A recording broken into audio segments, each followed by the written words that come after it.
Korang tahu tak, dekat Perak ni sebenarnya ada satu kawasan yang sangat terkenal dan berjaya menarik minat para pelancong dari serata dunia. Orang Perak tahu dok ni. Sini, geng Gio nak story. Perak ni geng sebenarnya rumah kepada salah satu hutan hujan dan banjaran gunung tertua dekat Malaysia ni. Dekat celah-celah kawasan ni terbentuk sebuah lembah yang kaya hasil aliran Sungai Kinta yang sangat terkenal. Dia ni terletak di antara banjaran Keledang dan banjaran Titiwangsa. Kawasan ni sekarang terkenal sebagai Lembah Kinta National Geopark dan memang diiktiraf oleh UNESCO pun.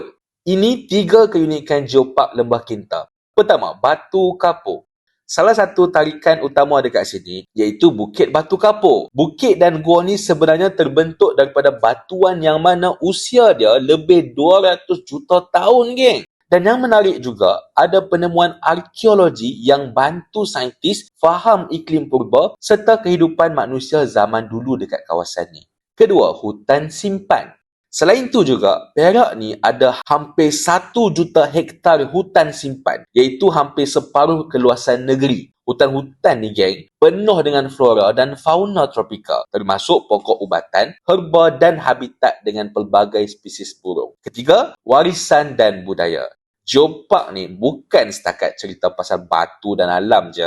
Dia ni juga ada warisan budaya masyarakat tempatan yang masih kekal sampailah sekarang. Apa-apa pun geng, Geopark Lembah Kinta ni bukan biasa-biasa. Tapi ianya adalah khazanah paling berharga untuk negara Malaysia kita ni. Salah satu penarik untuk para pelancong yang minat menikmati alam semula jadi.